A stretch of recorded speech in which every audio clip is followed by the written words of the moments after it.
ರಾಜ್ಯದೋ ಪುಷ್ಣೀತಾಂ ಮಮ ಸದ್ಬುದ್ಧಿಂ ವೃಷ್ಣಿವಾಸಿಷ್ಠವಂಶಜೋ ಲಸತು ಶ್ರೀಮದಾನಂದತೀರ್ಥೇಂದ್ರುನ್ನೋ ಹೃದಂಬರೆ ಯದ್ವಚಶ್ಚಂದ್ರಿಕಾ ಸ್ವಾಂತ ಸಂತಾಪಂ ವಿನಿಕೃಂತತಿ ಭವತಿ ಯದನುಭಾವಾತ್ ಏಡಮೂಕೋಪಿ ವಾಗ್ಮಿ ಜಡಮತಿರಪಿ ಜಂತುರ್ಜಾಯತೆ ಪ್ರಾಜ್ಞಮೌಲಿಃ ಸಕಲವಚನಚೇತೋ ದೇವತಾ ಭಾರತೀ ಸಾ ಮಮ ವಚಸಿ ನಿಧತ್ತಾಂ ಸನ್ನಿಧಿಂ ಮಾನಸೇ ಚ ಆಪಾದಮೌಲಿಪರ್ಯಂತಂ ಗುರುಣಾಂ ಆಕೃತಿಂ ಸ್ಮರೇತ್ ತೇನ ವಿಘ್ನಾಃ ಪ್ರಣಶ್ಯಂತಿ ಸಿದ್ಧ್ಯಂತಿ ಚ ಮನೋರಥಾಃ ತಪಸ್ವಾಧ್ಯಾಯ ಶುಶ್ರೂಷಾ ಕೃಷ್ಣಪೂಜಾರತಂ ಮುನಿಂ ವಿಶ್ವೇಶಮಿಷ್ಟದಂ ವಂದೇ ಪರಿವ್ರಾಟ್ ಚಕ್ರವರ್ತಿನಂ ಜನ್ಮಾದ್ಯಸ್ಯ ಯತೋನ್ಮಯಾದಿತರತಶ್ಚಾರ್ಥೇಷ್ವಭಿಜ್ಞಸ್ವರಾಟ್ ತೇನೇ ಬ್ರಹ್ಮಹೃದಾಯ ಆದಿಕವಯೇ ಮುಖ್ಯಂತಿ ಯಂ ಸೂರಯಃ ತೇಜೋ ವಾರಿಮೃದಾಂ ಯಥಾ ವಿನಿಮಯೋ ಯತ್ರ ತ್ರಿಸರ್ಗೋ ಮೃಷಾ ಧಾಮ್ನಾ ಸ್ವೇನ ಸದಾ ನಿರಸ್ತಕುಹಕಂ ಸತ್ಯಂ ಪರಂ ಧೀಮಹಿ ಯಂ ಪ್ರವ್ರಜಂತಮನುಪೇತಮಪೇತಕೃತ್ಯಂ ದ್ವೈಪಾಯನೋ ವಿರಹ ಕಾತರ ಆಜುಹಾವ ಪುತ್ರೇತಿ ತನ್ಮಯತಯಾ ತರವೋಪಿ ನೇದುಃ ತಂ ಸರ್ವಭೂತಹೃದಯಂ ಮುನಿಮಾನತೋಸ್ಮಿ ನಾರಾಯಣಂ ನಮಸ್ಕೃತ್ಯ ನರಂ ಚೈವ ನರೋತ್ತಮಂ ದೇವೀಂ ಸರಸ್ವತೀಂ ವ್ಯಾಸಂ ತತೋ ಜಯಮುದೀರಯೇತ್. ಶ್ರೀ ಗುರುಭ್ಯೋ ನಮಃ. ಹರಿ ಓಂ. ಶ್ರೀಮದ್ಭಾಗವತವನ್ನು ಶ್ರವಣ ಮಾಡುವುದಕ್ಕೆ ಎರಡು ಅರ್ಹತೆ ಬೇಕಂತೆ. ನಿರ್ಮತ್ಸರಾಣಾಂ ಸತಾಂ ವೇದ್ಯಂ ವಾಸ್ತವಮತ್ರ ವಸ್ತು ಶಿವದಂ ತಾಪತ್ರಯೋನ್ಮೂಲನಂ ಅಂತ ಭಾಗವತದ 2ನೆಯ ಶ್ಲೋಕ ಹೇಳ್ತದೆ. ಒಂದು ಸಂತರಾಗಬೇಕು, ನಿರ್ಮತ್ಸರರು ಆಗಬೇಕು. ಅವರಿಗೆ ಭಾಗವತ ಕೇಳಿದರೆ ಅರ್ಥ ಆಗ್ತದೆ ಅಂತೆ. ಸಂತರಾಗಬೇಕು ಅಂದರೆ ಏನು? ಸಜ್ಜನರಾಗಬೇಕು ಅಂತೇಳಿದರೆ, ಸಜ್ಜನಿಕೆ ಅನ್ನುವುದಕ್ಕೆ ಅನೇಕ ಅರ್ಥಗಳಿದ್ದಾವೆ. ಅದರಲ್ಲಿ ಶ್ರೀಮದ್ಭಾಗವತದ 3ಯ ಸ್ಕಂದ ಮೊದಲನೆಯದ್ದಾಗಿ ನಿರ್ಮತ್ಸರರಾಗಬೇಕು. ತಿತಿಕ್ಷವಃ ಕಾರುಣಿಕಾಃ ಸುಹೃದ ಸರ್ವದೇಹಿನಾಂ ಅಜಾತಶತ್ರವಃ ಶಾಂತಾಃ ಸಾಧವಃ ಸಾಧುಭೂಷಣಾಃ. ಸಾಧುಗಳು ಅಂತ ಹೇಳಿದರೆ ಅವರಲ್ಲಿ ಮುಖ್ಯವಾಗಿ ಯಾವುದೇ ಕಾರಣದಿಂದ ಅಶಾಂತಿಗೆ ಬರಬಾರ್ದವರು. ಶಾಂತಿ ಅಂದರೆ ಮಾನಸಿಕ ತಲ್ಲಣತೆಗೆ ಅಥವಾ ಒತ್ತಡಕ್ಕೆ ಒಳಗಾಗದೆ ಶಾಂತವಾಗಿ ಇರುವಿಕೆ. ಟೆನ್ಷನ್ ಇಲ್ಲದೆ ಇರುವಿ, ಟೆನ್ಷನ್ಲೆಸ್ನೆಸ್, ಅದಕ್ಕೆ ಶಾಂತಿ ಅಂತ ಕರೀತಾರೆ. ಆ ಶಾಂತಿ ಮನುಷ್ಯನಲ್ಲಿ ಬೇಕಾದರೆ 3 ಧರ್ಮಗಳು ಅವನಲ್ಲಿರಬೇಕಂತೆ. ಮನುಷ್ಯನಿಗೆ ಅಶಾಂತಿ ಉಂಟಾಗುವುದು ಯಾಕೆ ಅಂತ ಹೇಳಿದರೆ, ಒಂದು ಜವಾಬ್ದಾರಿ ಜಾಸ್ತಿ ಇರುವುದಲ್ಲ, ಜಾಸ್ತಿ ಹಾಕ್ಕೊಳ್ಳೋದು, ಅಥವಾ ಜವಾಬ್ದಾರಿ ಇಲ್ಲದೆ ಇರುವುದು, ಬೇಜವಾಬ್ದಾರಿತನ ಉಂಟಲ್ವ, ಅದು ಕೂಡ ಅಶಾಂತಿಗೆ ಹೇತುವಾಗ್ತದೆ. ಅಥವಾ ನಮ್ಮ ಸುತ್ತಮುತ್ತ ಇರತಕ್ಕಂತಹ ಜನರಿಂದ ಉಂಟಾಗುವಂತಹ ಅಶಾಂತಿ, ಅದು ದೊಡ್ಡವರಿಂದ ಆಗ್ಬೋದು, ಚಿಕ್ಕವರಿಂದ ಆಗ್ಬೋದು, ಸಮರಿಂದ ಆಗ್ಬೋದು. ದೊಡ್ಡವರಿಂದ ಏನಾದರೂ ಅಶಾಂತಿ ನಮಗೆ ಬಂತು ಅಂತಾದರೆ ಆವಾಗ ನಮ್ಮಲ್ಲಿ ಬೇಕಾದಂತಹ ಗುಣ ತಿತಿಕ್ಷೆ ಅಂತ ಇದ್ರೆ ಸಹನೆ. ಏನು ತೊಂದರೆ ಆದರೂ ಕೂಡ ಎಲ್ಲ ನನ್ನ ಜನ್ಮಾಂತರದ ಕರ್ಮ, ನಾನು ಯಾವ ಅಪರಾಧವನ್ನು ಮಾಡದೆ ಒಬ್ಬರು ಯದ್ವಾತತ್ವ ಬೈದರು ಅಂತಾದರೆ ಏನು ಬರುವುದು, 6:15 ಬರಬೇಕಿದ್ದು 7:45 ಬರುವುದಂತ ಬೈದರೆ ಆವಾಗ ಏನು ಮಾಡುವುದು, ನನ್ನ ಜನ್ಮಾಂತರದ ಕರ್ಮ, ನಾನು ಬಹುಶಃ ನನ್ನ ತಪ್ಪೇನಿಲ್ಲ, ಆದರೂ ಹೋದ ಜನ್ಮದಲ್ಲಿ ಇವರಿಗೆ ಏನು ಅಪರಾಧ ಮಾಡಿದ್ದೇನೇನೋ ಬೈತಾ ಇದ್ದಾರೆ, ಸ್ವೀಕಾರ ಮಾಡುವುದಷ್ಟೇ, ದೇವರು ಕೊಟ್ಟದ್ದು ಅಂತ ಸ್ವೀಕಾರ ಮಾಡಬೇಕಂತ. ಯಾಕಂದ್ರೆ ತಿತಿಕ್ಷೆ ಅಂತ ಅದಕ್ಕೆ ಸಹನೆ. ದೊಡ್ಡವರು ಮಾಡಿದಂತಹ ಕಿರಿಕಿರಿಯನ್ನು ಸಹಿಸಿಕೊಳ್ಳುವಂತಹದ್ದು ಅನ್ನೋದು ಒಂದು ಬೇಕು. ಆ ಸಹನೆ ಇಲ್ಲದೆ ಹೋದರೆ ತಾಳುವಿಕೆಗಿಂತಧಿಕ ತಪವೂ ಇಲ್ಲ ಅಂತ ಇವರು ಹೇಳಿದ್ದು, ನಾನಲ್ಲ. ತಾಳುವಿಕೆ ಅನ್ನೋದು ಅಷ್ಟು ಮುಖ್ಯವಾದದ್ದು ಅವರು. ಆದ್ರಿಂದ ಈ ಸಹನೆ ಅನ್ನೋದು ಜೀವನದ ಬಹಳ ಮುಖ್ಯವಾದ ಒಂದು ಧರ್ಮ. ಅದು ದೊಡ್ಡವರಿಂದ ಏನಾದರೂ ಸಮಸ್ಯೆ ಆದರೆ ಸಹನೆ, ತಿತಿಕ್ಷೆ ಅಂತ ಅದಕ್ಕೆ ಕರೀತಾರೆ. ಚಿಕ್ಕವರಿಂದ ಏನಾದರೂ ಸಮಸ್ಯೆ ಆದರೆ ಅಯ್ಯೋ ಪಾಪ, ಕೂತು ಕೇಳ್ತಾ ಇದ್ದಾನಲ್ವಾ ಅಂತ ಅಯ್ಯೋ ಪಾಪ ಅಂತ, ಇದಕ್ಕೆ ಕರುಣೆ ಅಂತ ಹೆಸರು. ತಿತಿಕ್ಷವಃ ಕಾರುಣಿಕಾ. ಚಿಕ್ಕವರು ತೊಂದರೆ ಮಾಡಿದ್ರು ಕೂಡ ದೇವರು ಒಳ್ಳೆ ಬುದ್ಧಿ ಕೊಳ್ಳಪ್ಪ, ಪಾಪ ಏನು ಅರ್ಥ ಆಗ್ತದೆ ಮಗುವಿಗೆ ಅನ್ನೋ ಭಾವ, ಈ ಭಾವ ಇದ್ದಾಗ ಟೆನ್ಷನ್ ಆಗೋದಿಲ್ಲ. ಮಧ್ಯಮ ವಯಸ್ಕರಲ್ಲಿ ಸುಹೃದ ಸರ್ವದೇಹಿನಾಂ, ಎಲ್ಲರಲ್ಲೂ ಕೂಡ ಸ್ನೇಹ ಭಾವದಿಂದ ಒಳಗಿನಿಂದ ಉಂಟಾಗುವ ಭಾವ, ಅದು ಸ್ನೇಹ ಭಾವ. ಈ ಸ್ನೇಹ ಭಾವ, ಕರುಣೆ ಮತ್ತು ತಿತಿಕ್ಷೆ ಅಥವಾ ಸಹನೆ ಅನ್ನುವ 3 ಗುಣಗಳು ಉಳ್ಳವ ಅವ ಸಜ್ಜನ. ಅವನು ಭಾಗವತ ಕೇಳಿದರೆ ಅರ್ಥ ಆಗ್ತದೆ. ಅಂದರೆ ಆವಾಗ ಏನು ಬರ್ತದೆ? ಶಾಂತಾಹ, ಶಾಂತ, ಅಜಾತ ಶತ್ರವ. ಈ 3 ಗುಣಗಳಿದ್ರೆ ಅವನಿಗೆ ಇನ್ನೊಬ್ಬರು ಶತ್ರುಗಳಿರುವುದಿಲ್ಲ. ಪ್ರಪಂಚದಲ್ಲಿ ಶತ್ರು ಇಲ್ಲದೇ ಇದ್ದವ ಅಂತ ಯಾರೂ ಇಲ್ಲ. ಆದರೂ ಕೆಲವರನ್ನು ಅಜಾತ ಶತ್ರುಗಳು ಅಂತ ಕರೆಯುವುದು. ಯಾಕೆಂದರೆ ಅವರನ್ನು ಶತ್ರುಗಳು ಅಂತ ಭಾವಿಸುವವರಿದ್ರೂ ಕೂಡ ಇವರು ಯಾರನ್ನೂ ಕೂಡ ನನ್ನ ಶತ್ರುಗಳು ಅಂತ ಭಾವಿಸುವುದಿಲ್ಲ. ನಮ್ಮ ಧರ್ಮರಾಜನನ್ನು ಅಜಾತ ಶತ್ರು ಅಂತ ಸ್ವತಃ ವೇದವ್ಯಾಸರೇ ಕರೀತಾರೆ ಮಹಾಭಾರತದಲ್ಲಿ. ಯಾಕಂದರೆ ದುರ್ಯೋಧನನನ್ನು ಕೂಡ ನನ್ನ ಶತ್ರು ಅಂತ ಭಾವಿಸದೇ ಇದ್ದಂತಹ ಸಾತ್ವಿಕ ವ್ಯಕ್ತಿತ್ವ. ಇನ್ನೊಬ್ಬರನ್ನು ಶತ್ರು ಅಂತ ಭಾವಿಸದೇ ಇರಬೇಕಾದ್ರೆ ನಮ್ಮಲ್ಲಿರಬೇಕಾದ ಗುಣ ಏನು? ಅವರಲ್ಲಿ ಗುಣವನ್ನು ಕಾಣುವುದು. 1000 ದೋಷಗಳಿದ್ರೂ ಒಂದು ಗುಣ ಇದ್ರೆ ಆ ಗುಣದ ಕಡೆಗೆ ನಮ್ಮ ಲಕ್ಷ್ಯ ಇರಬೇಕು. ದೋಷೈಕ ದೃಷ್ಟಿಗಳಾದರೆ 1000 ಗುಣಗಳಿದ್ರೂ ಒಂದು ದೋಷದ ಕಡೆಗೆ ನಮ್ಮ ದೃಷ್ಟಿ ಇತ್ತು ಅಂತಾದರೆ ನಾವು ಅಜಾತ ಶತ್ರುಗಳಾಗುವುದಕ್ಕೆ ಆಗುವುದಿಲ್ಲ. ಮನುಷ್ಯರಲ್ಲಿ ದೋಷ ಇಲ್ಲದೆ ಇದ್ದ ಮನುಷ್ಯ ಇಲ್ಲ. ದೋಷ ಇಲ್ಲ ಅಂತ ಹೇಳಿದ್ರೆ ಅವ ದೇವರಾಗ್ತಾನೆ. ದೋಷ ಇದೆ ಆದರೆ ಗುಣ ಇಲ್ಲದೆ ಇದ್ದ ಮನುಷ್ಯನೂ ಇಲ್ಲ. ಆ ಗುಣದ ಕಡೆಗೆ ನಾವು ದೃಷ್ಟಿಯನ್ನು ಲಕ್ಷ್ಯೀಕರಿಸಿದಾಗ ಅಜಾತ ಶತ್ರುಗಳಾಗಿ ಬೆಳೆಯುವುದಕ್ಕೆ ಸಾಧ್ಯವಾಗ್ತದೆ. ಅಜಾತ ಶತ್ರವ ಶಾಂತಾಹ ಸಾಧವ ಸಾಧು ಭಾಷಣ. ಕೊನೆಯ ಗುಣವನ್ನು ಹೇಳ್ತಾರೆ, ಸಾಧು ಭಾಷಣ ಸಾಧು ಭೂಷಣ ಅಂತ. ಸಾಧು ಭಾಷಣ ಅಂತ ಹೇಳಿದರೆ ಇನ್ನೊಬ್ಬರಿಗೆ ಉದ್ವೇಗವನ್ನು ಉಂಟು ಮಾಡದೇ ಇದ್ದ ಮಾತುಗಳನ್ನು ಆಡುವವ. ಜೊತೆಗೆ ದೇವರ ಬಗ್ಗೆ ತನ್ನ ಕರ್ಮಗಳನ್ನು ದೇವರ ಮೂಲಕವಾಗಿ ನಡೆದಿದೆ ಅಂತ ಹೇಳುವವ. ನಮ್ಮಲ್ಲಿ ಇಂಥವರು ತುಂಬ ಜನ ಸಿಗ್ತಾರೆ. ಎಲ್ಲ ದೇವರು ಮಾಡಿಸಿದ್ದು, ಒಳಗೆ ಮಾತ್ರ ನಾನೇ ಮಾಡಿದ್ದು, ಜನರಿಗೆ ಸ್ವಲ್ಪ ಒಂದು ಮುಖಕ್ಕೆ ಮುಸುಕ ಹಾಕುವ ಅಂತ ಹೇಳಿದ್ದು ಅಂತ ಭಾವನೆ ಇರ್ತದೆ. ಹಾಗಿರಬಾರ್ದು. ಮನಃಪೂರ್ವಕವಾಗಿ ನಾನು ಅಸ್ವತಂತ್ರನಿದ್ದೇನೆ, ಪರಮಾತ್ಮ ನನ್ನಲ್ಲಿ ನೆಲೆ ನಿಂತು ನನ್ನ ತತ್ವಾಭಿಮಾನಿಗಳ ಮೂಲಕ ಕೆಲಸವನ್ನು ನಡೆಸ್ತಾ ಇದ್ದಾನೆ, ಅವನ ಮೂಲಕ ನಡೆದದ್ದು. ಭಗವತೋ ಬಲೇನ ಭಗವತೋ ವೀರ್ಯೇಣ ಭಗವತ ತೇಜಸ ಭಗವತ ಕರ್ಮಣ ಕರಿಷ್ಯೆ. ಮಾಡಿದ್ದು ನಾನು ಹೌದು, ಆದರೆ ದೇವರ ಮೂಲಕವಾಗಿ ನಡೆದದ್ದು ಅನ್ನುವ ಭಾವದ ಜೊತೆಗೆ ಕರ್ಮಗಳನ್ನು ನಡೆಸುವವ ಅವನು ಸಾಧು ಭಾಷಣ. ಜೊತೆಗೆ ಸಾಧು ಭೂಷಣ. ಅವನು ಧರಿಸಿಕೊಂಡ ವಸ್ತ್ರ ವಿನ್ಯಾಸಗಳು ಹಾಗೇ ಇರಬೇಕಂತೆ. ಸಾಧು ಭೂಷಣ ಯಾವುದೋ ಕೆಂಪು ಬಟ್ಟೆ ಹಾಕಿ ಅಥವಾ ಕಪ್ಪು, ಜನವರಿ ಬಂದರೆ ಸಿಕ್ಕಾಬಟ್ಟೆ ಕಪ್ಪು ಬಟ್ಟೆ ಹಾಕಿಕೊಂಡೆಲ್ಲ ಇರುವಂಥದ್ದು ಅಷ್ಟು ಸಮಂಜಸವಾದದ್ದಲ್ಲ. ಸಾಧು ಅದೊಂದು ನೆಮ್ಮದಿಯನ್ನು ಕೊಡುವಂತಹ ಬಿಳಿ ಬಣ್ಣದ್ದು, ಕೇಸರಿ ಬಣ್ಣದ್ದು, ಅರಶಿಣ ಬಣ್ಣದ್ದು ಇಂತಹ ವಸ್ತ್ರಗಳನ್ನು ಉಡುವಂಥದ್ದು. ಇದೆಲ್ಲ ಸಾಧು ಅನ್ನುವುದನ್ನು ಸೂಚನೆ ಮಾಡುವಂಥದ್ದು. ಅವರನ್ನು ಸಾಧುಗಳು, ಸಂತರು ಅಂತ ಕರೀತಾರೆ. ಆ ಸಂತರು ಶ್ರೀಮದ್ ಭಾಗವತದಿಂದ ಭಗವತ್ ತತ್ವ ಪರತತ್ವಗಳನ್ನು ತಿಳ್ಕೊಳ್ಳುವುದಕ್ಕೆ ಸಾಧ್ಯವಾಗ್ತದೆ. ಇದರ ಜೊತೆಗೆ ಇನ್ನೊಂದು ನಿರ್ಮತ್ಸರಾಣ, ಅವರಲ್ಲಿ ಮತ್ಸರ ಇರಬಾರ್ದು. ಅಲ್ಲ, ಸಜ್ಜನರು ಅಂತಾದ್ಮೇಲೆ ಮತ್ಸರ ಇರುವುದೇ ಇಲ್ಲ, ಮತ್ತೆ ಅದಕ್ಕೆ ವಿಶೇಷಣ ಯಾಕೆ ಕೊಡಬೇಕು? ಶ್ರೀಮನ್ ಮಧ್ವಾಚಾರ್ಯರು ತಾತ್ಪರ್ಯದಲ್ಲಿ ಬರೀತಾರೆ, ಸಜ್ಜನರಿಗೂ ಮತ್ಸರ ಬರ್ತದೆ. ಈ ಮತ್ಸರ ಮತ್ತು ಈರ್ಷ್ಯ ಇತ್ಯಾದಿಗಳು ಸ್ವಲ್ಪ ಭಿನ್ನವಾದದ್ದು. ಹೊಟ್ಟೆಗಿಚ್ಚು ಬೇರೆ, ಮತ್ಸರ ಬೇರೆ. ಮತ್ಸರ ಅನ್ನೋದು ಇನ್ನೊಬ್ಬ ನನಗಿಂತ ಮೇಲೆ ಹೋಗಬಾರದು ಅಂತ ಹೇಳುವ ಒಂದು ಭಾವದಲ್ಲೂ ಇರ್ತದೆ. ಅರ್ಜುನನಿಗೆ ಏಕಲವ್ಯನ ಮೇಲೆ ಮತ್ಸರ ಇತ್ತಂತೆ. ಸಜ್ಜನರಿಗೂ ಮತ್ಸರ ಇತ್ತು ಅನ್ನುವಾಗ ಆಚಾರ್ಯರು ಕೊರುವ ದೃಷ್ಟಾಂತ. ಅರ್ಜುನನಿಗೆ ಏಕಲವ್ಯನಲ್ಲಿ ಇದ್ದಂತೆ. ಅರ್ಜುನ ದುರ್ಜನ ಏನೂ ಅಲ್ಲ, ಸಜ್ಜನನೇ ಆಗಿದ್ರೂ ಕೂಡ ಏಕಲವ್ಯನಲ್ಲಿ ಒಂದು ಮತ್ಸರ. ಅದಕ್ಕೆ ಕಾರಣ ಸಾತ್ವಿಕವಾದ ಕಾರಣ ಇತ್ತು. ಈತ ದುಷ್ಟನಿದ್ದಾನೆ, ಹಿರಣ್ಯ ಧನುಸ್ಸು ಅಂತ ಹೇಳ್ತಕ್ಕಂಥ ಬೇಡನ ಮಗನಿದ್ದಾನೆ. ಗುರುಭಕ್ತಿ ಎನ್ನುವುದು ಅವನಲ್ಲಿರುವ ಒಂದು ಅಸಾಧಾರಣವಾದ ಧರ್ಮ.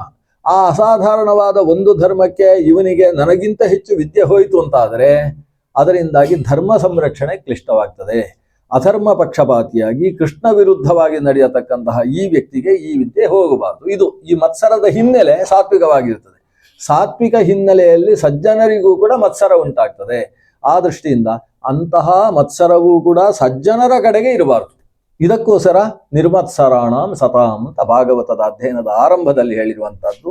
ಸಜ್ಜನರು ಎಷ್ಟೇ ಸಾಧನೆಯನ್ನು ಮಾಡಿದರೂ ಕೂಡ ನನಗೂ ಒಂದಿಷ್ಟು ಸಾಧನೆ ಮಾಡುವ ಶಕ್ತಿ ಅವರ ಆಶೀರ್ವಾದದಿಂದ ಬರಲಿ ಅನ್ನುವ ನಮ್ರಭಾವ ಬೇಕೇ ಹೊರತು ಅವರು ಇಷ್ಟು ತಿಳ್ಕೊಂಡಿದ್ದಾರಾ ಅಂತ ಅಲ್ಲಿ ಮತ್ಸರವನ್ನು ತೋರಿಸುವುದಲ್ಲ. ಅವರು ಇಷ್ಟು ಸಾಧನೆ ಮಾಡಿದ್ದಾರಾ ಅಂತ ಮತ್ಸರವನ್ನು ತೋರಿಸಬಾರ್ದು. ಅಂತಹ ಮತ್ತೊಬ್ಬರ ಹಿರಿತನವನ್ನು ಒಪ್ಪಿಕೊಳ್ಳತಕ್ಕಂತಹ ಶುದ್ಧ ಮನಸ್ಕನಾದ ಯಾರಲ್ಲಿ ಸಜ್ಜನಿಕೆ ಇದೆಯೋ ಅಂಥವನಿಗೆ ವೇದ್ಯಂ ವಾಸ್ತವಂ ಅತ್ರ ವಸ್ತು ಶಿವದಂ. ಅತ್ರ ಅಂದರೆ ಶ್ರೀಮದ್ ಭಾಗವತದ ಕಥಾ ಶ್ರವಣ ಮಾಡುವ ಹೊತ್ತಿಗೆ ಅದರಲ್ಲಿ ಶುಭದಂ ಶಿವದಂ ನಮಗೆ ಮಂಗಳವನ್ನು ಕೊಡತಕ್ಕಂತಹ ವಸ್ತು ಇದರಿಂದ ಅರ್ಥವಾಗುವುದಕ್ಕೆ ಪ್ರಾರಂಭವಾಗ್ತದೆ. ಶ್ರೀಮದ್ ಭಾಗವತೆ ಮಹಾಮುನಿ ಕೃತೆ ಕಿಂವಾ ಪರೇ.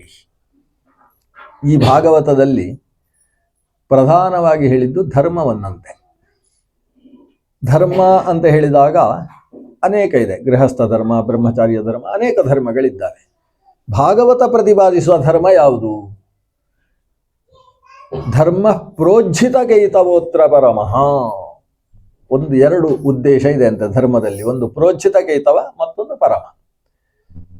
ನಿರ್ವಂಚನೆಯಿಂದ ಮಾಡುವ ಧರ್ಮವನ್ನು ಇದು ಹೇಳಿದೆ. ಕೈತವ ಬಿಟ್ಟದ್ದು. ಕೈತವ ಅಂತ ಹೇಳಿದ್ರೆ ವಂಚನೆ ಇಲ್ಲದ ಧರ್ಮ ಮತ್ತು ಪರಮ ಧರ್ಮ. ಧರ್ಮದಲ್ಲಿ ವಂಚನೆ ಅಂದ್ರೆ ಏನು? ನನಗೆ ಅದು ಬೇಕು ಇದು ಬೇಕು ಅಂತ ಮಾಡುವುದಕ್ಕೆ ವಂಚನೆ ಅಂತ ಕರೆದಿದ್ದಾರೆ. ನಮ್ಗೆ ಇದೆಲ್ಲ ಹೇಗೆ ವಂಚನೆ ಅಂತಲೇ ಅರ್ಥ ಆಗುದಿಲ್ಲ. ನಮ್ದು ಏನಿದ್ರು ಕೂಡ ಸಕಲ ಐಶ್ವರ್ಯ ಸಂಪ್ರಾಪ್ತ್ಯರ್ಥಂ. ಭಾಗವತ ಶ್ರವಣ ಮಾಡುವಾಗಲೂ ಆಚಾರ ಅಷ್ಟು ಬೇಗ ಸಂಕಲ್ಪ ಮುಗಿಸಿದ್ರೆ ಸ್ವಲ್ಪ ಉದ್ದ ಹೇಳಿದ್ರೆ ಚೆನ್ನಾಗಿರ್ತಿತ್ತು ಭಾವನೆ ಇರ್ತದೆ. ವಿಷ್ಣು ಪ್ರೀತ್ಯರ್ಥ ಅಂತ ಹೇಳಿದ್ರೆ ಅದೇ ಇಂಥದ್ದು ದೊಡ್ಡ ಫಲ ಅಲ್ಲ ಅಂತ ಅನಿಸುವ ಭಾವ ಸಾಮಾನ್ಯ ವ್ಯಕ್ತಿಗಳಲ್ಲಿ ಇರ್ತದೆ. ಇವರು ಅಷ್ಟೇ ಆಚಾರ ಅಂತ ಹೇಳಿದ್ರು, ಅದು ಬೇರೆ ವಿಷಯ. ಆದರೆ ಸಾಮಾನ್ಯರಿಗೆ ಏನು ಭಾವನೆ ಇರ್ತದೆ ಅಂದ್ರೆ ಏನೇನೋ ಅದು ಕೊನೆಗೆ ಇಷ್ಟು ಪ್ರಾಪ್ತ್ಯರ್ಥ ಅಂತ ಹೇಳಿದ ಮೇಲೆ ಒಂದಷ್ಟು ನಿವೃತ್ತಿಯರ್ಥಂ, ಪಕ್ಕದ ಮನೆಯನ್ನು ಸೇರಿಸಿ ನಿವೃತ್ತಿ ಅಂತ ಹೇಳುವ ಭಾವನೆಯು ಕೆಲವರಲ್ಲಿ ಇರ್ತದೆ. ರಾಜಸವಾದ ತಾಮಸವಾದ ಒಂದು ಆಕಾಂಕ್ಷೆಗಳಿರ್ತಾವಲ್ಲ. ಧರ್ಮಾಚರಣೆ, ಒಂದು ಸತ್ಯನಾರಾಯಣ ಪೂಜೆ ಮಾಡಬೇಕಾದ್ರೆ ಒಂದಷ್ಟು ಸಂಕಲ್ಪ, ಇನ್ನೊಂದು ಪೂಜೆ ಮಾಡಿ, ಕೆಲವರು ಸಂಧ್ಯಾ ವಂದನೆಯಲ್ಲಿ ಒಂದು ಮಾಡುವುದಿಲ್ಲ ಅಷ್ಟೇ, ಶ್ರೀ ಲಕ್ಷ್ಮೀನಾರಾಯಣ ಪ್ರೀತ್ಯರ್ಥಂ ಕರಿಷ್ಯೆ ಅಂತ. ಇನ್ನು ಉಳಿದದ್ರಲ್ಲೆಲ್ಲ ಸೇರಿಸಿಕೊಳ್ತಾರೆ. ಅದು ಧರ್ಮ ಹೌದು, ಆದರೆ ಪ್ರೋಜ್ಜಿತ ಕೈತವ ಅಲ್ಲ. ಅಂದ್ರೆ ನಾವು ಮಾಡುವ ನಿತ್ಯ ಕರ್ಮಾನುಷ್ಠಾನಗಳು ಕೇವಲ ಭಗವತ್ ಪ್ರೀತಿಗೆ. ಇನ್ನು ಉಳಿದ ಕರ್ಮಗಳು ಫಲ ಕೊಡ್ತಾವೆ ಹೌದು, ಆದರೆ ಕೊಡುವ ಫಲವನ್ನು ನಾವು ಬಯಸಬಾರದು, ಅದಾಗಿ ಬರಬೇಕಷ್ಟೆ. ಹಾಗಾದ್ರೆ ನಾವು ಬಯಸದೇ ಹೋದ್ರೆ ಅದಾಗಿ ಬರ್ತದೆ. ಅದರಿಂದ ನಾನು ಬಯಸುವುದಿಲ್ಲ ಅಂತ ಹೇಳಿದ್ರೆ ಅಲ್ಲಿ ಬಯಕೆ ಒಳಗೆ ಹಾಗೆ ಇರ್ತದೆ. ಹಾಗೂ ಅಲ್ಲ, ನಾನು ಮಾಡಬೇಕಾದದ್ದು ನನ್ನ ಕರ್ತವ್ಯ. ದೇವರು ಮಾಡುವ ಮನಸ್ಸು ಕೊಟ್ಟಿದ್ದಾರೆ. ಮನೆಯ ಸುತ್ತಮುತ್ತಲ ವಾತಾವರಣ, ಮನೆಯ ಸದಸ್ಯರುಗಳೆಲ್ಲ ಇದಕ್ಕೆ ಪ್ರೇರಕರಾಗಿದ್ದಾರೆ. ಯಾರು ಬೇಡ ಅಂತ ಹೇಳುವುದಿಲ್ಲ. ಅಂದಮೇಲೆ ಭಗವತ್ ಪ್ರೀತಿಗೋಸ್ಕರ ಕರ್ಮ ಮಾಡ್ತೇನೆ ಅಂತ ಕರ್ಮ ಮಾಡಬೇಕು. ಅದರಲ್ಲಿ ಪ್ರಾಪ್ತಿ ಮತ್ತು ನಿವೃತ್ತಿ ಅನ್ನುವ ಭಾವದ ಸಂಕಲ್ಪಗಳು ಇರಕೂಡದು. ಸಂಕಲ್ಪ ಎಷ್ಟು ಅಂದ್ರೆ ಭಗವತ್ ಪ್ರೇರಣೆಯ ಭಗವತ್ ಪ್ರೀತ್ಯರ್ಥಂ ಕರಿಷ್ಯೆ, ಇಷ್ಟೇ ಬೇಕು. ಉಳಿದದ್ದು ಬೇಡ ಅಂತ ಹೇಳಿದ್ರೆ ನಾವು ಗೃಹಸ್ಥ ಧರ್ಮ ನಡೆಸಬೇಕಲ್ವಾ? ಬೇಕಾದ್ದನ್ನು ಪಡೆಯುವುದಕ್ಕೆ ಕರ್ಮ ಮಾಡಬೇಕಲ್ವಾ? ಅಂದ್ರೆ ಕೊಡುವುದು ದೇವರ ಧರ್ಮ. ನಿನಗೆ ಏನು ಬೇಕಾದನ್ನು ಕೊಡುವುದು ದೇವರ ಧರ್ಮ, ಮಾಡುವುದು ನಿನ್ನ ಧರ್ಮ. ಯಾಕಂದ್ರೆ ನೀನು ಕೇಳಿದ್ದನ್ನು ದೇವರು ಕೊಟ್ರೆ ಅದು ನಿನಗೆ ಒಳಿತೇ ಆದೀತು ಅಂತ ನಿರ್ಧಾರ ಇಲ್ಲ. ಏನ ಬೇಡಲಿ ನಿನ್ನ ಬಳಿಗೆ ಬಂದು ನೀನಿತ್ತ ಸೌಭಾಗ್ಯವಖಿಲವಾಯ್ತೆನಗೆ, ಸುತರನ್ನು ಕೊಡು ಎಂದು ಸ್ತುತಿಸಿ ನಾ ಬೇಡುವೆನೆ, ಸುತರಿಂದ ಧೃತರಾಷ್ಟ್ರ ಗತಿಯೇನ ಪಡೆದ. ಅಂದಣವ ಕೊಡು ಎಂದು ಅಂದದಲ್ಲಿ ಬೇಡುವೆನೆ, ಅಂದಣದಿ ನಹುಷಯ್ಯನೇನಾದ ನಯ್ಯ. ನಹುಷನಿಗೆ ಒಳ್ಳೆ ಅಧಿಕಾರ ಬೇಕು ಅಂತಿತ್ತು, ಕೇಳಿದ, ಭಗವಂತ ಕೊಟ್ಟ. ದೇವಲೋಕದ ಸಿಂಹಾಸನದಲ್ಲಿ ಕೂತುಕೊಳ್ಳುವಂತಹ ಒಂದು ಯೋಗ ಬಂತು. ಆದರೆ ಅಷ್ಟು ಬಂದದ್ದು ಇನ್ನಷ್ಟು ಬೇಕು ಅಂತ ಅನಿಸಿತು. ಶಚೀಪತಿಯಾಗಬೇಕು ಅಂತ ಭಾವಿಸಿದ. ಅದರ ಪರಿಣಾಮವಾಗಿ ದೊಡ್ಡ ಹೆಬ್ಬಾವಾಗಿ ಭೂಮಿಯಲ್ಲಿ ಬೀಳಬೇಕಾದ ಪ್ರಸಂಗ ಬಂತು. ಹಾಗಾದ್ರೆ ನಾವು ಕೇಳಿದ್ದು ನಮಗೆ ಒಳಿತೇ ಆಗಬೇಕು ಅಂತ ನಿಯಮ ಇಲ್ಲ ಅಲ್ಲ. ಕೊನೆಗೆ ಹೇಳುವುದಾಸರು, ಬೇಡುವೆನು ನಾನೊಂದ ಬೇಡ ತಕ್ಕುದ ದೇವ ಅನ್ಯರನ್ನು ಬೇಡದೆಲೆ ಮಾಡೆನ್ನ ಹರಿಯೇ ಅಂತ. ಮತ್ತೊಬ್ಬರನ್ನು ಬೇಡದೇ ಇದ್ದ ಹಾಗೆ ನನ್ನನ್ನು ಮಾಡು ಅಂದ್ರೆ ಕಾಮ ಕರ್ಮಗಳನ್ನು ತ್ಯಾಗ ಮಾಡುವಂತಹ ಭಾವವನ್ನು ನನ್ನಲ್ಲಿ ಹುಟ್ಟಿಸು ಅಂತ ದೇವರಲ್ಲಿ ಕೇಳತಕ್ಕಂತಹ ಒಂದು ಭಾವವನ್ನು ದಾಸರು ಹೇಳಿದ್ದ ಹಾಗೆ, ವ್ಯಾಸರು ಹೇಳಿದ್ದ ಹಾಗೆ. ವ್ಯಾಸವಚನವೇ ದಾಸವಚನದಲ್ಲಿ ಇಳಿದು ಬಂದಿರುವಂತಹದ್ದು. ಆದ್ರಿಂದ ಭಗವಂತನಲ್ಲಿ ನಾವು ಕಾಮ್ಯಗಳನ್ನು ಬೇಡದೆ, ಕಾಮ್ಯ ಕರ್ಮಗಳನ್ನು ಮಾಡದೆ ಭಗವತ್ ಪ್ರೀತ್ಯರ್ಥವಾಗಿ ಮಾಡುವಂತಹ ಕರ್ಮಗಳಿಗೆ ಪ್ರೋಜ್ಜಿತ ಕೈತವ ಧರ್ಮ ಅಂತ ಹೆಸರು. ಮತ್ತೊಂದು ಪರಮ ಅಂತ ಹೇಳಿದ್ದಾರೆ. ಪರಮಃ ಆಚಾರ್ಯರು ಹೇಳ್ತಾರೆ, ಪರಮಃ ಭಗವದರ್ಪಣೇನ ಪರಮಃ. ಒಂದು ಧರ್ಮ ಪರಮ ಧರ್ಮ ಅಂತ ಆಗಬೇಕಾದ್ರೆ ಅದು ಪರನಲ್ಲಿ ಹೋಗಿ ಸೇರಬೇಕಂತೆ. ಪರ ಅಂದ್ರೆ ಸರ್ವೋತ್ತಮ. ಸರ್ವೋತ್ತಮನಾದ ಭಗವಂತನ ಕಡೆಗೆ ನಮ್ಮ ಕರ್ಮ ಹೋಗಿ ಕೃಷ್ಣಾರ್ಪಣ ವಸ್ತು ಅಂತ ಅಲ್ಲಿ ಸೇರಿದರೆ ಆವಾಗ ಅದು ಪರಮ ಧರ್ಮ ಆಗ್ತದೆ. ಅದರಿಂದ ನಾವೊಂದು ಕರ್ಮ ಮಾಡುವಾಗ ಯೋಗ್ಯವಾದ ಸಂಕಲ್ಪ, ಭಗವತ್ ಪ್ರೀತ್ಯರ್ಥಂ ಎಂಬ ಸಂಕಲ್ಪದ ಜೊತೆಗೆ ಈ ಕರ್ಮವನ್ನು ದೇವರೇ ನಿಂತು ನಡೆಸ್ತಾರೆ ಅನ್ನುವ ಭಾವದಿಂದ ಕೊನೆಗೆ ಆ ಭಗವಂತನ ಪ್ರೇರಣೆಯಿಂದ ನಡೆಸಿದ ಕರ್ಮ ಭಗವಂತನಿಗೆ ಅರ್ಪಿತ ಅನ್ನುವ ಭಾವದಿಂದ ದೇವರಲ್ಲಿ ಅರ್ಪಿಸುವುದು, ಆ ಧರ್ಮ ಏನಿದೆ ಅಂತಹ ನಿಷ್ಕಾಮ ಧರ್ಮವನ್ನು ಹೇಳುವುದಕ್ಕೆ ಶ್ರೀಮದ್ ಭಾಗವತ ಇದೆ. ಭಾಗವತದಲ್ಲಿ ಭಗವಂತನ ಕಥೆ ಇದೆ, ಭಗವಂತನ ಭಕ್ತರ ಕಥೆ ಇದೆ. ಆದ್ರಿಂದ ಅದು ಭಾಗವತ. ಭಗವಂತನ ಅವತಾರಗಳ ಕಥೆ, ಭಗವದ್ಭಕ್ತರ ಅವತಾರದ ಕಥೆ. ಭಗವದ್ಭಕ್ತರೂ ಭಾಗವತರು, ಭಗವಂತನ ಕಥೆಯೂ ಭಾಗವತ, ಭಗವಂತನಿಗೆ ಸಂಬಂಧಿಸಿದ್ದು. ಅಂತಹ ಕಥಾಪುಂಜವನ್ನು ಶ್ರೀ ವೇದವ್ಯಾಸರು ಲೋಕಕ್ಕೆ ಕೊಡುವಾಗ ಬರೀ ಕಥೆ ಕೊಟ್ಟರೆ ಸಾಕಾಗುವುದಿಲ್ಲ, ಕಥೆಯಲ್ಲಿ ತತ್ವ ಕೊಡಬೇಕು ಅಂತ ತೀರ್ಮಾನಿಸಿದರು. ಕಥೆಯಲ್ಲಿ ತತ್ವವನ್ನು ಕೊಡಬೇಕು ಅಂತಾದರೆ ಸ್ವಲ್ಪ ವಿಚಾರ ಮಾಡಬೇಕು ಅಂತ ವಿಚಾರ ಮಾಡಿದ್ರಂತೆ ವ್ಯಾಸರು. ವಿಚಾರ ಮಾಡಿ ಒಮ್ಮೆ ವೇದವನ್ನು 3 ಬಾರಿ ತಿರುವು ಹಾಕಿದ್ರಂತೆ. ತ್ರಿಹಿ ಅನ್ವೀಕ್ಷ ಸಂಹಿತಾಂ ಭಾಗವತ ಹೇಳುವುದು 3 ಬಾರಿ ವೇದವ್ಯಾಸರು ವೇದ ನಾವೆಲ್ಲ ಕೂತ್ಕೊಂಡು ಅದು ತಿರುಗಿ ಇದು ಸೇರಿಸುವುದಾ ಅದು ಸೇರಿಸುವುದಾ ಅಂತ ಎಲ್ಲ ತಿರುಗಿ ಹಾಕಿದ ಹಾಗೆ ವೇದವ್ಯಾಸರ ಶಿರಸ್ಸಿನಲ್ಲೇ ಸಮಗ್ರ ವೇದ ರಾಶಿ ಇದೆ. ಅಷ್ಟೂ ವೇದವನ್ನು 3 ಬಾರಿ ತಿರುವಿ ಹಾಕಿ ಅದರ ಸಾರ ಹಿಂಡಿ ತೆಗೆದು ಒಂದು ಭಾಗವತದ ರಚನೆ ಮಾಡಿದ್ರಂತೆ. ಅದರಿಂದ ಶ್ರೀಮದ್ ಭಾಗವತ ಅದು ವೇದ ಭಾಷ್ಯ ಸ್ವರೂಪದಲ್ಲಿ ಇರತಕ್ಕಂಥದ್ದು. ಸೂತ್ರಗಳ ಅರ್ಥ ಅರ್ಥೋಯಂ ಬ್ರಹ್ಮಸೂತ್ರಾಣಂ ಮಹಾಭಾರತ ನಿರ್ಣಯ, ಮಹಾಭಾರತದ ಅರ್ಥ ನಿರ್ಣಯವನ್ನು ಮಾಡತಕ್ಕಂತಹ, ಬ್ರಹ್ಮಸೂತ್ರಗಳ ಅರ್ಥವನ್ನು ಹೇಳತಕ್ಕಂತಹ, ಪುರಾಣಾನಾಂ ಸಾರರೂಪವಾಗಿರತಕ್ಕಂತಹ, ವೇದಾರ್ಥ ಪರಿಬೃಂಹಿತವಾದಂತಹ, ಶತವಿಚ್ಛೇದ ಸಂಯುತವಾದ 12 ಸ್ಕಂಧಾತ್ಮಕವಾದ ಮಹಾವೃಕ್ಷ ಶ್ರೀಮದ್ ಭಾಗವತ. ಭಾಗವತ ಶ್ರವಣ ಮಾಡುವವರು ಮೊದಲು ವೇದವ್ಯಾಸರಿಗೆ ನಮಸ್ಕಾರ ಮಾಡಬೇಕಂತೆ. ವೇದವ್ಯಾಸರಿಗೆ ನಮಿಸುವುದು ಹೇಗೆ? ವ್ಯಾಸರು ಕೊಟ್ಟದ್ದು ಜ್ಞಾನ, ಅವರು ಕೊಟ್ಟ ಜ್ಞಾನದಿಂದ ನಾವು ಇವತ್ತೇನಾದರೂ ತುಂಬಿಸಿಕೊಳ್ತಾ ಇದ್ದೇವೆ ಅಂತ ವ್ಯಾಸರನ್ನು ವಿಜ್ಞಾನ ರೋಚಿಸಿ, ಅದು ಜ್ಞಾನದ ಬೆಳಕು ಅಂತ ವೇದವ್ಯಾಸರನ್ನು ಮೊದಲು ನಮಿಸಿಕೊಳ್ಳಬೇಕು. ಆಮೇಲೆ ಶುಕಾಚಾರ್ಯರಿಗೆ ಪಕ್ಕದಲ್ಲಿ ಇಲ್ಲಿ ಒಂದು ಮಣೆ ಇಟ್ಟರೆ ಅದರ ಪಕ್ಕದಲ್ಲಿ ಶುಕಾಚಾರ್ಯರು ಕೂತಿದ್ದಾರೆ ಅಂತ ಅರ್ಥ. ಭಾಗವತ ಎಲ್ಲೆಲ್ಲಿ ನಡೆಯುತ್ತೆ ಅಲ್ಲಿ ಶುಕಾಚಾರ್ಯರು ತಾನಾಗಿ ಬಂದು ಕೂತುಕೊಳ್ತಾರೆ. ಎಲ್ಲಿ ರಾಮಾಯಣದ ಕಥೆ ಯತ್ರ ಯತ್ರ ಎಲ್ಲೆಲ್ಲಿ ರಾಮನ ಕಥೆ ನಡೆಯುತ್ತೆ ಅಲ್ಲಿ ನಮ್ಮ ಹನುಮಂತ ದೇವರು ಬಾಷ್ಪಾಂಜಲಿ ಕಣ್ಣಿನಲ್ಲಿ ಕೂಡಿಸಿಕೊಂಡು ತಾವು ಕೈ ಮುಗಿದುಕೊಂಡು ಕೂತಿರ್ತಾರಂತೆ. ರಾಮಾಯಣದ ಕಥೆ ಇದ್ದಲ್ಲಿ ಹನುಮಂತ ದೇವರು ಕೂಡುವ ಹಾಗೆ ಶ್ರೀಮದ್ ಭಾಗವತದ ಕಥಾಶ್ರವಣ ನಡೆಯುವ ಜಾಗದಲ್ಲಿ ಶುಕಾಚಾರ್ಯರ ಸನ್ನಿಧಾನ ಉಂಟು. ಯಾಕಂದರೆ ವೇದವ್ಯಾಸರಿಂದ ಮೊದಲು ಭಾಗವತವನ್ನು ಕೇಳಿದವರು ಅವರು. ನಾವೆಲ್ಲ ಭಾಗವತ ಕೇಳುವುದು ಅಂತ ಹೇಳಿದರೆ ಎಲ್ಲವನ್ನೂ ಬಿಟ್ಟು ಕೇಳಬೇಕಲ್ವಾ? ಆ ಶ್ರವಣ ಅನ್ನುವ ಭಕ್ತಿಯನ್ನು ಮಾಡುವುದಕ್ಕೆ ನಮ್ಮಲ್ಲಿ ಎಷ್ಟು ಅರ್ಹತೆ ಇದೆ ಅಂತ ಗೊತ್ತಿಲ್ಲ ನಮಗೆ.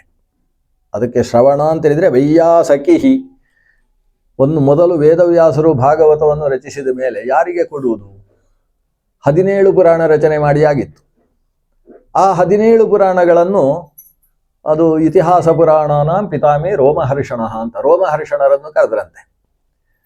ಉಗ್ರಶ್ರವಸ್ಸಿನ ಅಪ್ಪ ರೋಮಹರ್ಷಣ ಅಂತ ಸೂತ ಪುರಾಣಿಕರು. ಆ ಸೂತ ಪುರಾಣಿಕರನ್ನು ಕರೆದು ಅವರಿಗೆ 17 ಪುರಾಣಗಳನ್ನು ಹೇಳಿದರು. ಗ್ರಹಣ ಆಯಿತು, ನಾನು ಇದನ್ನು ಉಪದೇಶ ಮಾಡ್ತೇನೆ ಅಂತ ಅವರು ಅಲ್ಲಿಂದ ಹೊರಟು ಈ ಕಡೆ ಶೌನಕರು ಎಲ್ಲ ಇದ್ದಂತಹ ನೇಮಿಷಾರಣ್ಯಕ್ಕೆ ಬಂದು ನೇಮಿಷಾರಣ್ಯದಲ್ಲಿ 17 ಪುರಾಣಗಳನ್ನು ಕೂಡ ಉಪನ್ಯಾಸ ಮಾಡಿದರು. ಇಷ್ಟಾದ ಮೇಲೆ ಶ್ರೀಮದ್ ಭಾಗವತದ ರಚನೆ ಆದದ್ದು. ಅದು ಕೂಡ ನಾರದರು ಬಂದು ಅಂಥದ್ದೊಂದು ರಚಿಸಿ ಅಂತ ಹೇಳಿದ ಮೇಲೆ ಶ್ರೀಮದ್ ಭಾಗವತದ ರಚನೆ ನಡೆಯಿತು. ರಚನೆ ಆದಮೇಲೆ ಇದನ್ನು ರೋಮಹರ್ಷಣರಿಗೆ ಕೊಡ್ಬೋದಿತ್ತು, ರೋಮಹರ್ಷಣರು ಪಕ್ಕದಲ್ಲೇ ಇದ್ರು. ಆದರೆ ನಮ್ಮ ವೇದವ್ಯಾಸರು ಶುಕ ಅಂತ ಕೂಗಿದ್ರು. ಶುಕಾಚಾರ್ಯರು ಊರು ಬಿಟ್ಟು ಹೊರಟವರು, ಪಾಪ ಅಪ್ಪನ ಸಂಸಾರವೂ ಬೇಡ ಅಂತ ಬಿಟ್ಟು ಹೊರಟವರು. ಶ್ರೀ ವೇದವ್ಯಾಸರ ಶಮ್ಯಾಪ್ರಾಸವೆಂಬಂತಹ ಆಶ್ರಮವನ್ನು ಬಿಟ್ಟು ಪ್ರವ್ರಜಂತಂ ಅನುಪೇತಂ ಅಪೇತ ಕೃತ್ಯಂ, ಪ್ರವ್ರಜಂತಂ ಎಲ್ಲವನ್ನೂ ಬಿಟ್ಟು ಹೊರಟವರು. ಅವರಿಗೆ ವಸ್ತುತಃ ಮಕ್ಕಳಾಗಿದ್ದಾರೆ, ಮದುವೆಯಾಗಿದೆ. ಶುಕಾಚಾರ್ಯರಿಗೆ ವಿವಾಹ ಕೃತ್ವಿ ಅಂತ ಅವರ ಹೆಂಡತಿಯ ಹೆಸರು, ಮಕ್ಕಳಿದ್ದಾರೆ, ಎಲ್ಲ ಆಗಿದೆ. ಎಲ್ಲ ಆದ ಮೇಲೆ ಅವರು ಎಲ್ಲವನ್ನೂ ತ್ಯಜಿಸಿ ಹೊರಟಂತಹ ಒಂದು ಅವಧೂತ ವೇಷದಲ್ಲಿದ್ದಾರೆ. ಅಂತಹ ಶುಕಾಚಾರ್ಯರನ್ನು ಕೂಗಿ ಕರೆದ್ರಂತೆ ವೇದವ್ಯಾಸರು. ಕರೆದಾಗ ಸೀದಾ ಬಂದು ವೇದವ್ಯಾಸರ ಮುಂದೆ ಚಕ್ಕಳ ಮಕ್ಕಳ ಹಾಕಿ ಕೂತ್ಕೊಂಡ್ರು. ವ್ಯಾಸರು ಹೇಳಿದರು ಭಾಗವತ ಹೇಳ್ತೇನೆ ಅಂತ. ಇದಂ ಭಾಗವತಂ ನಾಮ ಪುರಾಣಂ ಬ್ರಹ್ಮ ಸಂಹಿತಂ, ವೇದಕ್ಕೆ ಸದೃಶವಾದಂತಹ ಈ ಭಾಗವತವನ್ನು ಹೇಳ್ತೇನೆ ಅಂತ ಹೇಳಿದರು. ಇವರು 2 ಕಿವಿಗಳನ್ನು ತೆರೆದು ಕೂತರು. ಎಷ್ಟು ದಿವಸ ಆಯಿತು ಏನು ಕಥೆ ಗೊತ್ತಿಲ್ಲ. ಶ್ರೀಮದ್ ಭಾಗವತದ ಕೊನೆಗೆ ಸುರಋಷಭಾಯ ನಮಃ ಸನಾತನಾಯ ಅಂತ ಅವರು ಮುಗಿಸಿದಾಗಲೇ ಈ ಶುಕಾಚಾರ್ಯರು ಎದ್ದದ್ದು. ಎಷ್ಟು ದಿವಸ ಗೊತ್ತಿಲ್ಲ, 3 ದಿವಸವೋ 10 ದಿವಸವೋ 30 ದಿವಸವೋ ಎಷ್ಟಾಗಿದೆ ಗೊತ್ತಿಲ್ಲ. ಭಾಗವತ ಮುಗಿದ ಮೇಲೆ ಹೇಳಿದವರು ಮತ್ತು ಕೇಳಿದವರು ಇಬ್ಬರು ಎದ್ದದ್ದು. ಅಲ್ಲಿಯ ತನಕ ಇಬ್ಬರೂ ಕೂಡ ಒಂದು ಭಾಗವತದ ಲೋಕದಲ್ಲಿ ಮುಳುಗಿದ್ದಾರೆ. ಅದು ಶ್ರವಣ ಅಂದರೆ ಅದು. ಆಮೇಲೆ ಶುಕಾಚಾರ್ಯರಿಗೆ ಇದನ್ನು ಇದೇ ರೀತಿ ಕೇಳುವವರಿಗೆ ಹೇಳಬೇಕು ಅಂತ ಅಲ್ಲಿಂದ ಹೊರಟರು. ಹೊರಟವರು ಸೀದಾ ಬಂದದ್ದು ಎಲ್ಲಿ? ಗಂಗಾ ತೀರಕ್ಕೆ.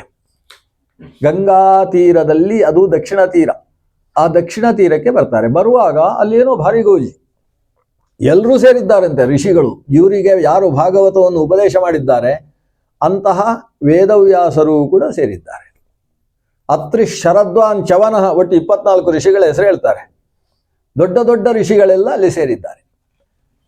ಒಬ್ಬ ರಾಜ, ಅವನಿಗೆ ರಾಜ ಪರೀಕ್ಷಿತ ಅಂತ ಹೆಸರು, ಅವನು ಕೂಡ ಇದ್ದಾನೆ ಅಲ್ಲಿ.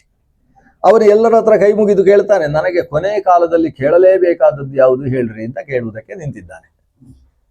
ಅದಕ್ಕೆ ಸರಿಯಾಗಿ ನಮ್ಮ ಶುಕಾಚಾರ್ಯರ ಪ್ರವೇಶವಾಯಿತು. ಹೇಗೆ ಶುಕಾಚಾರ್ಯರು ಮೇಯ ಮೇಲೆ ಬಟ್ಟೆ ಉಂಟು ಇಲ್ಲ ಅಂತ ಅವರಿಗೆ ಗೊತ್ತಿಲ್ಲ. ತತ್ರ ಭಗವಾನ್ ವ್ಯಾಸಪುತ್ರ ಯದೃಚ್ಛಯಾ ಗಾಂ ಅಟಮಾನೋನಪೇಕ್ಷ.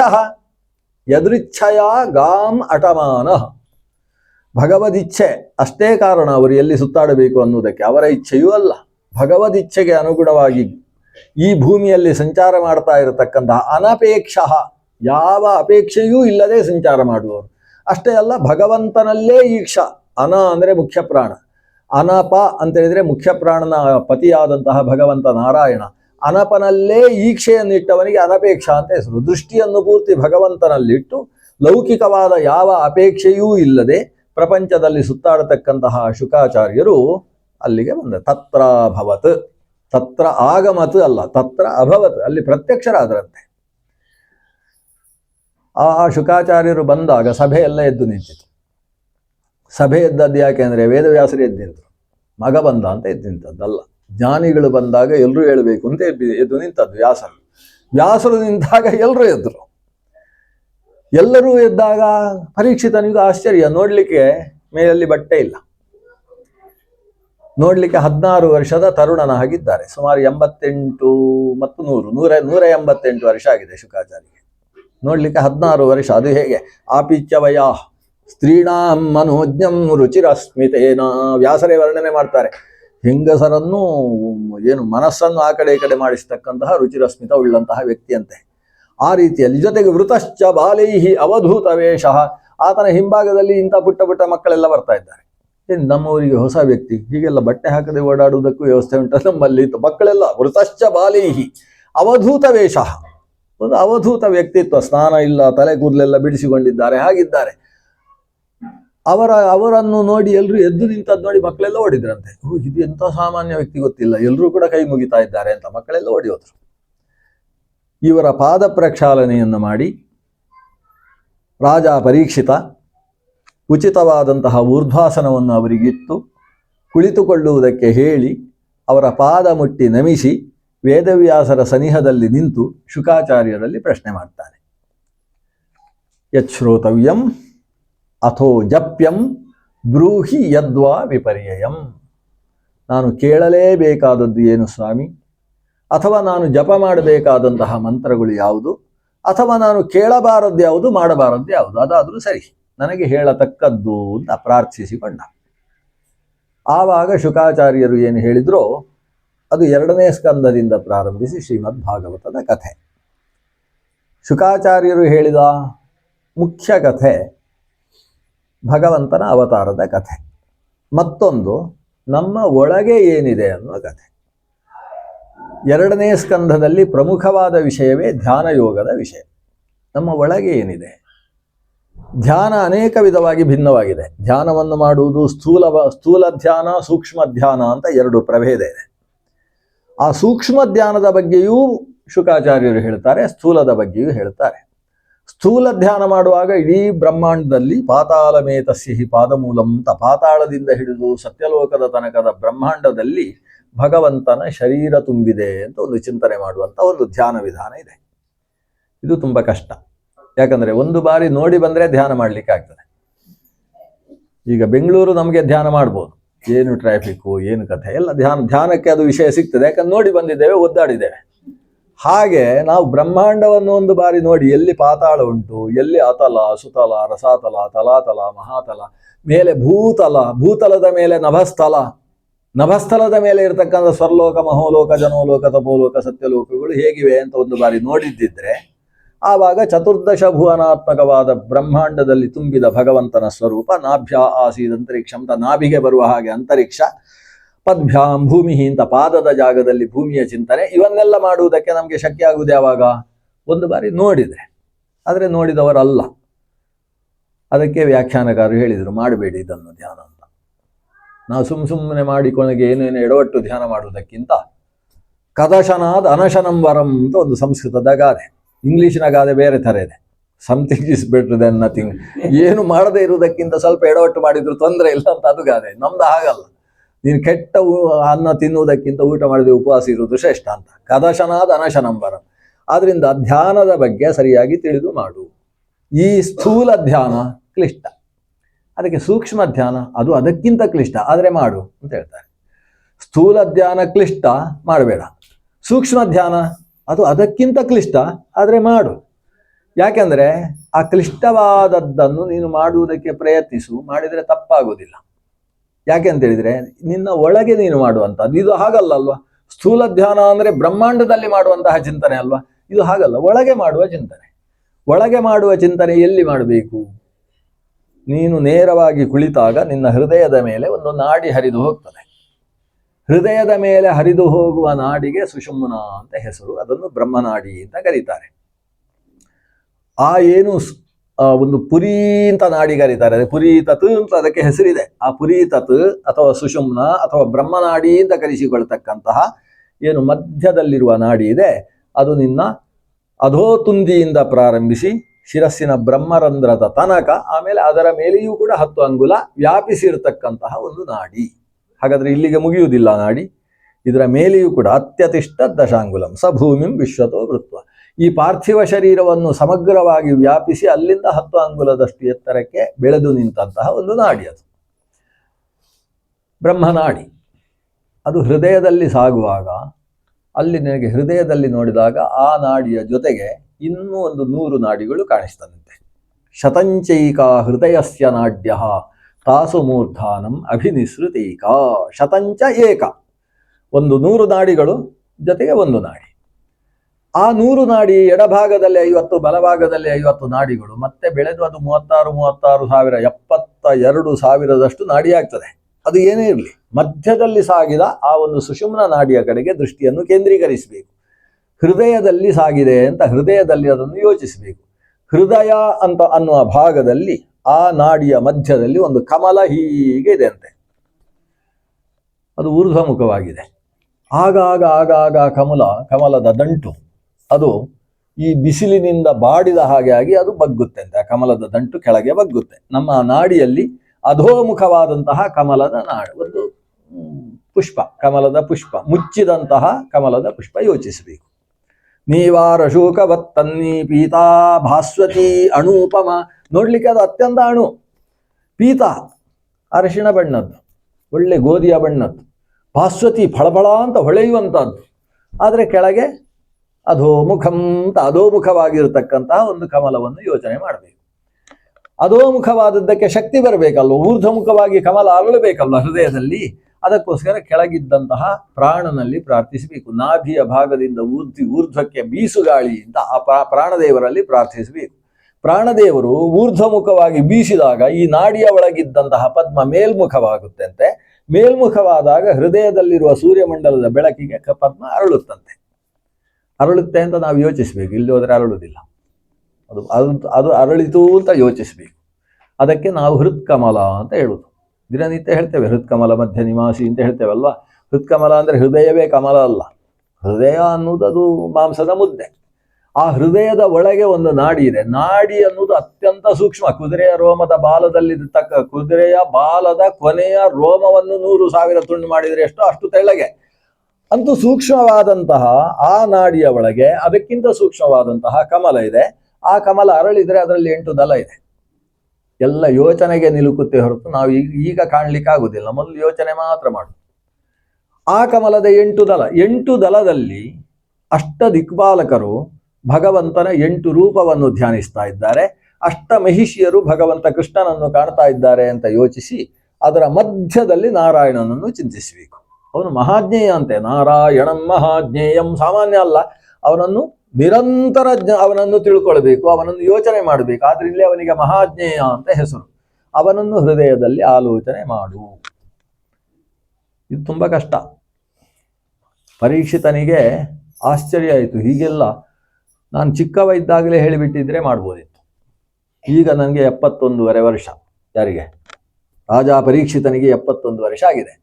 ಈ ವಯಸ್ಸಿನಲ್ಲಿ ಧ್ಯಾನ ಮಾಡು ಅಂತ ಹೇಳ್ತಾ ಇದ್ದಾರೆ. ಅದು ಕೂಡ ಹೃದಯದಲ್ಲಿ ಧ್ಯಾನ ಮಾಡು. ನಮಗೆ ಆಗುವುದಿಲ್ಲ ಅಂತ ಹೇಳ್ತಾನೆ. ನೀವು ಹೇಳಿದ್ದನ್ನು ಕೇಳಲಿಕ್ಕೆ ಆಗ್ತದೆ, ಧ್ಯಾನ ಮಾಡಲಿಕ್ಕೆ ಆಗುವುದಿಲ್ಲ. ಯಾಕಂದರೆ ನಾನು ನಿಮ್ಮನ್ನು ಕೇಳಲಿಕ್ಕೋಸ್ಕರ ಕೂತವ. ಶ್ರವಣದ ಮಧ್ಯದಲ್ಲಿ ಧ್ಯಾನ ಮಾಡಿದರೆ ನೀವು ಹೇಳಿದ್ದು ಯಾವುದು ಆಮೇಲೆ ಕೇಳುವುದಿಲ್ಲ. ಅದಕ್ಕೆ ಶುಕಾಚಾರ್ಯರು ಹೇಳ್ತಾರೆ, ಈಗ ಶ್ರವಣ ಮಾಡು, ಶ್ರವಣದ ಕೊನೆಯಲ್ಲಿ ಧ್ಯಾನ ಮಾಡು. ಆದರೆ ಈಗ ನಾನು ಹೇಳಿದ್ದನ್ನು ಕೊನೆಯ ತನಕ ನೆನಪಿಟ್ಟುಕೊಳ್ಬೇಕು. ಈಗ ಮೊದಲು 2ನೇ ಸ್ಕಂದದಲ್ಲಿ ಧ್ಯಾನದ ಬಗ್ಗೆ ಹೇಳ್ತಾರೆ. ಮುಂದಕ್ಕೆ 3ನೇ ಸ್ಕಂದದ ಕಪಿಲಗೀತೆಯಲ್ಲೂ ಕೂಡ ಧ್ಯಾನದ ಬಗ್ಗೆ ಇನ್ನಷ್ಟು ವಿಸ್ತರಿಸಿ ಭಗವಂತನ ಪಾದದಿಂದ ಹಿಡಿದು ಶಿರಸ್ಸಿನ ತನಕ ಹೇಗೆ ಧ್ಯಾನ ಮಾಡಬೇಕು.